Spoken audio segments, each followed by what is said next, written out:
ఒక ఆవిడ హకీం దగ్గరికి వెళ్లి ఇలా చెప్పింది, హకీం సాబ్, నేను శనివారం పాలకూర వండి నా భర్తకు తాలింపు వేసి ఇచ్చాను. ఆయన వాహ్వా భలే ఉంది, అదిరిపోయింది పాలకూర అన్నారు. ఆ తర్వాత ఆదివారం కూడా అదే పాలకూరను తాలింపు వేసి ఇస్తే ఆయన మళ్ళీ వాహ్వా భలే ఉంది, అదిరిపోయింది అన్నారు. ఇక అలా అన్నారు కదా అని సోమవారం కూడా అలాగే జరిగింది. మంగళవారం కూడా నేను అదే పాలకూరను అదే విధంగా తాలింపు వేసి ఇస్తే ఆయన ఆ పాలకూరను చూడగానే గిన్నెను తీసి గోడకేసి కొట్టారు. హకీం సాబ్, అకస్మాత్తుగా నా భర్తకు అంత కోపం ఎందుకు వచ్చింది? ఆయన నన్ను ఎంతో ప్రేమిస్తారు కదా.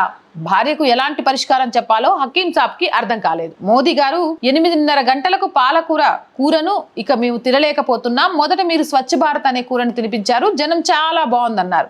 ఆ తర్వాత నోట్ల రద్దు, ఆత్మ నిర్భర్ భారత్, కోవిడ్ లాక్డౌన్ వంటి వన్ నేషన్ వన్ రేషన్ ఇలాంటివి ఎన్నో సంస్కరణలు తీసుకొచ్చారు. కానీ ఇప్పుడు మహిళా రిజర్వేషన్ లాంటి బిల్లులు ప్రతిపక్షాలకు మింగులు పట్టడం లేదు. ఇప్పుడు మహిళా రిజర్వేషన్ల కంటే కూడా మోదీ గారు మీరు ఒక అంశం మీద గట్టిగా పోరాడాల్సిన సమయం ఆసన్నమైంది. మీరు పోరాడితే విజయం సాధిస్తామని హిందువులకు నమ్మకం ఉంది కాబట్టి, అది మత మార్పిడులను అడ్డుకోవడం, అవినీతిని అంతం చేయడం, యూనిఫామ్ సివిల్ కోడ్ మొదలు ప్రతి అంశాన్ని కూడా ప్రజలకు అందేదాకా చేయడం. అంటే చట్టాలు తీసుకురావడం కాదు, దాన్ని అమల్లో కూడా తీసుకురావడం.